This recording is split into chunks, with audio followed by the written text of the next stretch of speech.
Hello friend, स्वागत है आपका इस यूट्यूब चैनल पे। जैसा कि हम सभी जानते हैं कि यूपीएसआई की वैकेंसी आ चुकी है। ठीक है, ऑफिशियल नोटिफिकेशन इसका आ चुका है। और ये जो पद हैं ये Uttar police recruitment and promotion board Lucknow के द्वारा संचालित किए जाएंगे। तो ये बम्पर वैकेंसी आई है। इसी वैकेंसी के बारे में हम इस यूट्यूब चैनल पे बात करेंगे। ठीक है, क्या क्या क्वालिफिकेशन होगा, क्या एज लिमिट होगी, रजिस्ट्रेशन कैसे करें, लास्ट डेट कौन सी है और स्टार्टिंग डेट क्या है, सारी चीजें हम यहाँ पे बात करेंगे। रिटन टेस्ट कैसे होगा, फिजिकल टेस्ट कैसे होगा और मेडिकल टेस्ट में हमें कैसे अपेयर करना है, ये सारी चीजों को हम यहाँ डिस्कस करने वाले हैं। ठीक है, तो चलते हैं अपने नेक्स्ट स्लाइड पे। तो जो ये वैकेंसी है, टोटल वैकेंसी आई है वो है 9,534। कितनी वैकेंसी है? 9,534। याद रखिएगा, ये बहुत बड़ी वैकेंसी यूपीएसआई के लिए आई हुई है। ठीक है, तो ये सुनहरा मौका अपने हाथ से जाने मत दीजिएगा, तैयारी अच्छी कीजिएगा और एक सीट अपनी जरूर सुनिश्चित कीजिएगा। ठीक है, तो ये जो वैकेंसी है वो तीन कैटेगरी में आई हुई है। तीन कैटेगरी का कहने का मतलब है कि यूपीएसआई जो थाने में बैठते हैं वो होंगे 9,27। ठीक है, जो पेश कमांडर की भर्ती आई है वो है 484। और जो फायर ऑफिसर की जो भर्ती आई है वो है, कितनी सीट है उसमें? 23 सीट। ठीक है, तो ये सीट तो जो भी आपकी क्वालिफिकेशन होगी, जो भी जिसमें आपका इंटरेस्ट होगा, उस हिसाब से आप अपनी सीट को वो अपने हिसाब से आप रजिस्ट्रेशन करा लीजिएगा। रजिस्ट्रेशन कराते समय उसी हिसाब से अप्लाई कीजिएगा। ठीक है, जिसका इंटरेस्ट यूपीएसआई में होगा वो यूपीएसआई की वैकेंसी को फिलअप कर देगा। जिसका पीएससी कमांडर में भर्ती होगी जाना चाहता है, वो इसमें अपना इंटरेस्ट दिखाना चाह रहा है तो इसमें जाना चाहता है तो इसमें अप्लाई कर सकता है। फायर ऑफिसर के लिए भी 23 पोस्ट है, तो आप जो भी जिसमें भी इंटरेस्ट होगा आप वो पोस्ट सिलेक्ट कर लीजिएगा। ठीक है, तो ये बात क्लियर हो गई कि टोटल वैकेंसी कितनी है? 9,534। ठीक है, और ये तीन कैटेगरी में आई है, यूपीएसआई, यूपीपीएससी कमांडर और फायर ऑफिसर। ठीक है, नोट डाउन कर लीजिएगा। अब चलते हैं अपने नेक्स्ट स्लाइड की तरफ। ठीक है, अब हम बात करते हैं इंपॉर्टेंट डेट की। इंपॉर्टेंट डेट क्या है ऑनलाइन फॉर्म फिलिंग का? तो जो इंपॉर्टेंट डेट है ऑनलाइन फॉर्म का वो है 1 अप्रैल। यानी 1 अप्रैल से हमारा स्टार्ट हो जाएगा फॉर्म फिलअप का। फॉर्म फिलअप स्टार्ट हो जाएगा 1 अप्रैल से। तो ये डेट याद रखिएगा। इस तारीख से आपका ऑनलाइन फॉर्म फिलअप स्टार्ट हो जाएगा। जो लास्ट डेट है, हमें सबसे ज्यादा जरूरी क्या याद रखना है? Last date. ठीक है, लास्ट डेट याद रखिएगा। लास्ट डेट है 30 अप्रैल। तो ये बम्पर वैकेंसी है, इसको हाथ से जाने मत दीजिएगा। ऐसा ना हो कि आप लास्ट डेट आपको याद ना हो, आप कहे कि आज फिलअप कर देंगे, कल फिलअप कर देंगे, तो पता चलेगा कि आप फिलअप ही नहीं कर पाए और डेट निकल गई। तो डेट याद रखिएगा 30 अप्रैल। तो ये इस भर्ती को हम कहाँ जाके ऑनलाइन एप्लीकेशन देंगे? तो वो है UPPB.gov.in। ठीक है, यहाँ पे जाके आपको अपना ऑनलाइन रजिस्ट्रेशन कराना होगा। क्या कराना होगा? Online registration. ठीक है, ऑफलाइन नहीं है, ये ऑनलाइन रजिस्ट्रेशन आपको कराना होगा। स्टार्ट कब होगा? 1 अप्रैल से। ठीक है, तो ये इंपॉर्टेंट डेट आप याद रखिएगा। अब बात करते हैं कि क्वालिफिकेशन क्या होगी। ठीक है, ऑनलाइन फॉर्म की जो फिलअप की क्वालिफिकेशन है वो क्या होगी, कि वो कौन से बंदे हैं, जो जो कौन से कैंडिडेट हैं जो इसको फिलअप कर सकते हैं। तो यहाँ थोड़ा सा गलत लिखा हुआ है, ये इसी को दोबारा लिख दिया गया है। तो ऐसा नहीं है, क्वालिफिकेशन जो होगी वो होगा आपको कि मिनिमम क्वालिफिकेशन है कि आपको ग्रेजुएशन कंप्लीट होना चाहिए। ग्रेजुएशन एटलीस्ट आपका पूरा होना चाहिए, चाहे किसी भी डिसिप्लिन से हो, चाहे वो बीए से हो, चाहे बीएससी से हो, किसी भी डिसिप्लिन से आपका ग्रेजुएशन होना चाहिए। ठीक है, ये इसकी मिनिमम क्वालिफिकेशन है। ये नहीं कि ग्रेजुएशन पूरा ही नहीं हुआ हो और आप फॉर्म फिलअप कर रहे हो, तो ऐसा नहीं होगा। आपका ग्रेजुएशन एटलीस्ट कंप्लीट होना चाहिए। तो इस स्लाइड में हमने क्या सीखा है कि इंपॉर्टेंट डेट क्या है, ठीक है, क्वालिफिकेशन क्या होगी। तो इंपॉर्टेंट डेट आप याद रखिएगा, 1 अप्रैल से फॉर्म फिलअप शुरू हो जाएगा। ठीक है, जो लास्ट डेट होगी वो होगी 30 अप्रैल। ठीक है, और मिनिमम क्वालिफिकेशन कितनी होगी? ग्रेजुएशन। ठीक है, यानी ग्रेजुएट होना चाहिए कैंडिडेट। ठीक है, अब चलते हैं नेक्स्ट स्लाइड की तरफ। जो सबसे इम्पोर्टेंट चीज है वो है एज लिमिट। ठीक है, कि कितने साल के बंदे इसको, कितने साल के कैंडिडेट इसको फिलअप कर सकते हैं। तो एज लिमिट है 21 से लेके 28। ठीक है, इस इन बिटवीन आप हो तो आप फॉर्म को फिलअप कर सकते हो। ठीक है, एज का रिलैक्सेशन भी दिया गया है। अगर आप एससी और एसटी कैटेगरी या ओबीसी कैटेगरी में आते हो तो 5 साल की छूट है, ठीक है। 5 साल मतलब प्लस छूट है, जैसे आप 28 साल के हो तो 28 प्लस 5 कर देना, ठीक है। इतने साल तक आपको छूट मिलेगी। अगर आप 30 साल के हो और जो आपकी कास्ट है वो ओबीसी में कैटेगरी में आते हो तो भी आप फॉर्म फिलअप कर सकते हो, ठीक है। अगर आप सेम अगर आप 29 साल के हो और एससी कैटेगरी में हो तब भी आप ये फॉर्म फिलअप कर सकते हो। ये जो है वो जनरल के लिए, ठीक है। जनरल कैटेगरी के कैंडिडेट के लिए एज लिमिट है 21 से लेके 28 साल तक। अब चलते हैं हम अपने नेक्स्ट स्लाइड पे, ठीक है। नेक्स्ट स्लाइड क्या है कि सिलेक्शन का क्राइटेरिया क्या क्या होने वाला है, ठीक है। इस स्लाइड को जरा ध्यान से देखिएगा कि आपका सिलेक्शन किस बेस पे होने वाला है यूपीएसआई में। तो जो सिलेक्शन का क्राइटेरिया है वो पहला क्राइटेरिया है कि आपको रिटन टेस्ट क्वालिफाई करना होगा। क्या करना पड़ेगा? रिटन टेस्ट हमें क्वालिफाई करना पड़ेगा। रिटन टेस्ट कितने मिनट का है? 120 मिनट का, यानी 2 घंटे का जो पेपर होगा वो कितने घंटे 2 घंटे का पेपर होगा और इस पेपर में आपको इसको क्वालिफाई करना बहुत जरूरी है, ठीक है। उसके बाद क्वालिफिकेशन के बाद ही आपको फिजिकल और मेडिकल टेस्ट के लिए आप अपेयर होंगे। तो यहाँ तो कितने चरण है इसके? 3 चरण है, ठीक है। पहला कौन सा है? पहला है आपका रिटन टेस्ट, ठीक, याद रखिएगा पहला हमारा रिटन टेस्ट है। दूसरा क्या है? दूसरा फिजिकल, ठीक है। ये ऑब्वियस सी बात है, अगर पुलिस और सेना की भर्ती में अगर आप जा रहे हो तो आपको रिटन टेस्ट और फिजिकल टेस्ट ये दोनों देना ही होता है।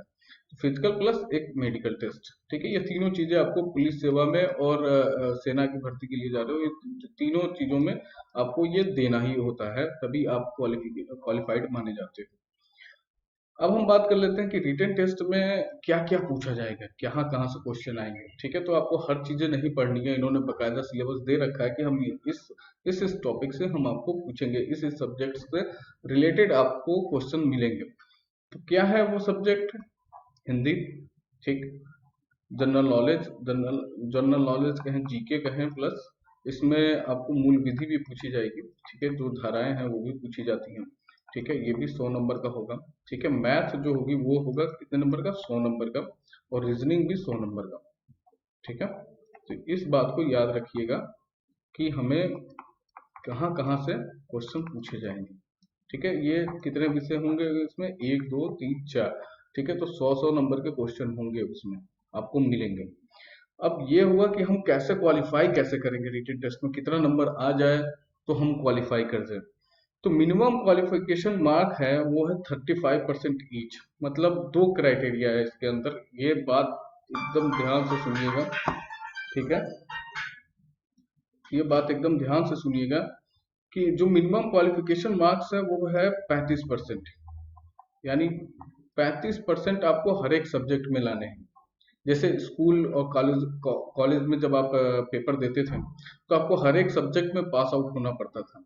जैसे आपको हिंदी में भी 35% चाहिए, आपको इंग्लिश में भी 35 नंबर लाना होता था, मैथ में भी 35% लाना होता था, मतलब 100 में 35% लाना ही लाना होता था, तभी आप क्वालिफाई किए जाते थे, नहीं तो उस सब्जेक्ट में फेल हो जाते थे। तो सेम यहाँ यही क्राइटेरिया है कि आपको हर एक सब्जेक्ट में 35% लाना है नंबर। जैसे इसमें 35% यानी 35 नंबर इसमें लाना है, 35 नंबर इसमें लाना है, 35 नंबर इसमें लाना है और 35 नंबर इसमें लाना है, तभी आप सारे सब्जेक्ट में क्वालिफाई माने जाओगे, ठीक है। तो ये तो पहला क्राइटेरिया होगा कि हाँ चलो आपने सब में 35 नंबर ला दिया तो आप क्वालिफाई हो गए। फिर दूसरा क्राइटेरिया क्या है, इसको जरा ध्यान से सुनिएगा। ये टोटल जो नंबर है वो क्या है? 400 नंबर का खेल हो रहा है, ठीक है। 400 नंबर पे 400 नंबर का ये आपको क्वेश्चन पूछे जाएंगे। अब सेकंड देखिए क्या है कि 50% हमें ओवरऑल चाहिए, यानी ओवरऑल का मतलब 400 में हमें 200 नंबर लाने हैं, ठीक। तो दूसरी क्राइटेरिया ये है कि अगर आपके 35 नंबर आ गए, चलो ठीक है, आप क्वालिफाई हो गए, ठीक है, लेकिन आपको कुल मिला जुला के 200 नंबर लाने हैं। यानी कहने का मतलब अगर आप हिंदी का जो पेपर है इसमें अगर आपने 100 में 100 नंबर का पेपर कर लिया है, ठीक है, और इसमें 100 का 100 कर लिया, ठीक है, और बाकी दोनों नहीं किया, ठीक है, तो उस केस में क्या होगा कि ये 200 नंबर आने के बाद भी आप क्या माने जाओगे? फेल माने जाओगे, ठीक है, क्योंकि आपने इन दोनों सब्जेक्ट में, बाकी सब्जेक्ट में आप ज्यादा बाकी सब्जेक्ट में आप 35 नंबर तक नहीं ला पाए हो। तो यानी हमें कुछ ऐसी प्रिपरेशन करनी होगी कि हमें सब में क्वालिफाई भी करना है और इतना नंबर गेन कर लेना है, कम से कम 200 नंबर आ जाए। ठीक है, बात आ गई समझ में? एक बार और मैं इसको एक्सप्लेन कर दूं। ठीक है, इसमें क्या है कि जो हिंदी का सब्जेक्ट है, हिंदी के सब्जेक्ट में 100 नंबर का पेपर है। ठीक, फिर से मैं एक्सप्लेन कर देता हूँ। जीके जीएस मूल विधि देखा जाए तो इसमें है 100 नंबर का। ठीक, अब बात कर लेते हैं मैथ की। तो मैथ भी है 100 नंबर की, रीजनिंग भी है 100 नंबर का। ठीक है, तो हमें पहला स्टेप अगर क्वालिफाई करना, मतलब 2 क्वालिफिकेशन मार्क्स इन्होंने दे रखे हैं रिटन टेस्ट में। मिनिमम क्वालिफिकेशन मार्क्स आपको 35% है सब में, मतलब आपको 35 नंबर लाने ही लाने हैं। ठीक है, ये पहली क्राइटेरिया है कि सबको 35, ये जरूरी नहीं 35 नंबर लाने ही लाने हैं, ये पहला क्राइटेरिया इनका फुलफिल हो गया। और दूसरा क्या है कि 200 नंबर तो चाहिए ही चाहिए। तो अगर हम इसमें 35 नंबर ला देंगे तब भी हम क्वालिफाई नहीं हो पाएंगे, क्योंकि अगर 35 इंटू 4 किया जाए तो ये होगा 20, ये होगा 140। ठीक है, तो भी ये क्वालिफिकेशन पार नहीं कर पा रहे हैं, हम 200 नंबर नहीं ला पा रहे। यानी हमें हर एक सब्जेक्ट में कम से कम 50-50 नंबर का तो करना ही करना होगा। 50-50 नंबर हमें चाहिए ही चाहिए, तभी हम क्वालिफाई कर पाएंगे। जैसे आप इसमें 35 नंबर ला दिए, ठीक, इसमें 50 नंबर का कर दो। ठीक है, अगर इसमें 35 नंबर ला रहे हो तो इसमें इतना करो कि कम से कम 200 नंबर पहुंच जाए। मान लीजिए आपने 35 नंबर इसमें ला दिए, तो इससे इसमें उससे ज्यादा करो, ताकि कम से कम आपके 200 नंबर बन जाए। इस बात को याद रखिए, क्योंकि 200 नंबर हमें लाने ही लाने हैं और सब में 35-35 नंबर मिनिमम चाहिए। ये नहीं कि जरूरी नहीं है कि सब में 35 नंबर ला दिए तो हम पास हो गए, ऐसा नहीं होगा। आपको हर एक सब्जेक्ट में इतना नंबर गेन करना है कि वो 200 नंबर हो जाए और 35 नंबर भी हर एक सब्जेक्ट में हो जाए। 35 नंबर से ज्यादा हो जाए तभी आप क्राइटेरिया को फुलफिल करोगे। यानी 2 क्राइटेरिया आपके सामने आ रही हैं। एक है कि आपको 35% मिनिमम सब में चाहिए, और दूसरा क्या है कि ओवरऑल आपको 50% चाहिए। ठीक है, तो ये देख लो आप कैसे इसको क्वालिफाई करोगे। ठीक है, अब हम चलते हैं अपने नेक्स्ट स्लाइड की तरफ। अब बात करते हैं कि सबसे इंपॉर्टेंट बात वो ये है कि वो है हाइट। ठीक है, कोई भी कॉम्प्रोमाइज इसमें नहीं होगा हाइट में। तो जो भी बच्चे, जो भी कैंडिडेट जिनकी हाइट अगर कम है तो अभी से प्रिपरेशन ना करें उसके, क्योंकि वो वहाँ हाइट मिनिमम उन्होंने दे रखा है कि 160 चाहिए ही, 168 चाहिए ही चाहिए, और चेस्ट जो होना चाहिए वो 79 चाहिए ही चाहिए। ठीक है, हर एक बंदे का।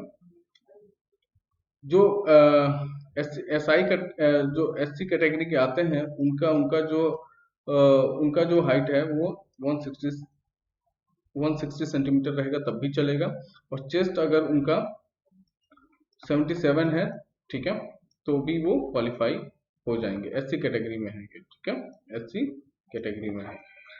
ठीक, अब हम बात कर लेते हैं फीमेल की। ठीक है, फीमेल की बात करेंगे हाइट में, तो फीमेल की हाइट चाहिए 142 सेंटीमीटर। ठीक है, वेट चाहिए इनका 40 kg, यानी 40 kg के तो होनी ही होनी चाहिए। ठीक है, और हाइट इनकी कितनी चाहिए? 152। ठीक है, अगर हम बात करें कि SC कैटेगरी में, तो SC कैटेगरी में 147 सेंटीमीटर बस। ठीक है, अगर इतनी हाइट है तो आप तैयारी करना शुरू कर दीजिए अभी से, और फॉर्म फिलअप कर दीजिएगा। फॉर्म कब निकलेगा? 1 अप्रैल 2021 को। ठीक है, इसको याद रखिएगा। अब लेकिन ये हाइट अपने दिमाग में रखिएगा कि अगर जिसकी हाइट इससे कम है, ठीक है, तो वो अभी प्रिपरेशन ना करें, वो किसी और एग्जाम की प्रिपरेशन करें, इसकी प्रिपरेशन ना करें। लेकिन अगर हाइट किसी की भी इतनी हो रही है तो वो अभी से इसकी तैयारी में तो जुट जाए और फॉर्म फिलअप करने के लिए 1 तारीख का इंतजार करें। ठीक है, अब हम चलते हैं अपने नेक्स्ट स्लाइड की तरफ। अब हम बात करते हैं कि अगर आपने रिटन टेस्ट क्वालिफाई कर लिया, ठीक है, रिटन टेस्ट का क्राइटेरिया हमने बता दिया है। किसी को भी कोई डाउट होगा तो इस नंबर पे कॉल करके, ठीक है, 7800005544, इस नंबर पे व्हाट्सअप कर देगा। ठीक है, कि मुझे कोई डाउट है इस वैकेंसी को लेके, तो आपकी जो भी क्वेरी होगी वो मैं सॉल्व कर दूंगा। ठीक है, जो भी क्वेरी होगी वो मैं सॉल्व कर दूंगा। इस नंबर पे आपको कॉल करना है इसके रिगार्डिंग। अब मैं बात कर लेता हूँ कि फिजिकल टेस्ट। ठीक है, फिजिकल टेस्ट के बारे में हम बात कर लेते हैं। रिटन टेस्ट मानिए हमारा क्वालिफाई हो गया है, तो फिजिकल टेस्ट यानी हमें कितनी दौड़ लगानी पड़ेगी। दौड़ तो लगानी पड़ती है, चाहे आप पुलिस के लिए जा रहे हो, चाहे आप सेना के लिए जा रहे हो, मैंने पहले ही बता दिया है। तो मेल के लिए आपको 28 मिनट में, ठीक है, जो भी कैंडिडेट होगा 28 मिनट में उसे 4.8 किलोमीटर की दौड़ लगानी है। ठीक है, कितनी? 4.8 किलोमीटर में, यानी 28 मिनट में 4.8 किलोमीटर। अगर मैं हिंदी में बात करूं तो 28 मिनट में 4.8 किलोमीटर यानी 4800 मीटर उसको दौड़ लगानी है। ठीक, अगर आप फीमेल हो, फीमेल कैंडिडेट हो आप, तो फीमेल कैंडिडेट को 16 मिनट में, ठीक है, 2400 मीटर दौड़ लगानी, यानी 2.4 किलोमीटर तक जाना हमको 16 मिनट में। तो ये बात ध्यान में रखिएगा। ठीक है, यदि अगर आप रिटन टेस्ट की तैयारी कर रहे हो तो साथ साथ इसकी भी तैयारी आप शुरू कर दो। ठीक है, क्योंकि काफी टफ है, ये आसान नहीं है ये 28 मिनट में 4.8 किलोमीटर। ठीक है, तो इसकी तैयारी आप अभी से शुरू कर दो। ठीक है, अब हम बात कर लेते हैं एप्लीकेशन फीस। ठीक है, एप्लीकेशन फीस कितनी होने वाली है। तो एप्लीकेशन फीस साफ साफ अक्षरों में लिखा हुआ है कि एप्लीकेशन फीस जो होगी वो कितनी होगी? 400 रुपये। कितनी होगी? 400 रुपये। ठीक है, तो 400 रुपये आपको सबमिट करना है। और फॉर्म कहाँ फिलअप करना है आपको? upppb.gov.in पे आपको फॉर्म फिलअप करना है। ठीक है, यहाँ पे जाके इस वेबसाइट को नोट डाउन कर लीजिए। यहाँ जाके आपको वेबसाइट फॉर्म फिलअप करना है। फॉर्म कब से फिलअप करना है? 1 अप्रैल 2021 से।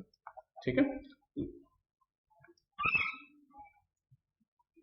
तो मेरी बात मानिए। ठीक है, आप अपनी भर्ती की, अगर आप भर्ती देख रहे हो, अगर इसके लिए जाना चाह रहे हो, तो आप अपनी तैयारी अभी से शुरू कर दीजिए, क्योंकि बहुत ही बच्चे इसमें इसका फॉर्म फिलअप करेंगे। अगर आप अपनी सीट सुनिश्चित करना चाहते हो तो अभी से आप इसमें लग जाओ और अपनी सीट को सुनिश्चित करो, अपनी तैयारी शुरू कर दो। इस चैनल को जरूर सब्सक्राइब कर लीजिएगा, क्योंकि यहाँ जो भी हम बात करेंगे, जो भी नोटिफिकेशन की बात करेंगे, वो आपको डायरेक्ट आपको मिल जाएगा। आपको वेबसाइट पे भी जाने की जरूरत नहीं है। ठीक है, लेकिन अगर आप अपनी ऑफिशियल नोटिफिकेशन जानना चाहते हो तो इस वेबसाइट पे जाके आप विजिट कर लो। ठीक है, और नहीं तो इस चैनल को सब्सक्राइब कर लो। इस चैनल पे हम जो भी पुलिस भर्ती परीक्षा से जो भी रिलेटेड, जो भी नया लेटेस्ट न्यूज होगा, ठीक है, वो हम आपको देते रहेंगे आसान भाषा में। ठीक है, तो चलते हैं, इस सेशन को अभी खत्म करते हैं। पूरी नोटिफिकेशन हमने बना दी है। ठीक है, किसी को भी कोई भी डाउट हो तो वो मेरे नंबर पे व्हाट्सअप कर सकता है, मुझे कॉल कर सकता है। नंबर मैंने दे दिया है 7800005544। ठीक है, कोई भी क्वेरी हो आप मुझे व्हाट्सअप कर दीजिए, मैं उसका निवारण करूंगा। ठीक है दोस्तों, ठीक है, okay, bye bye, take care.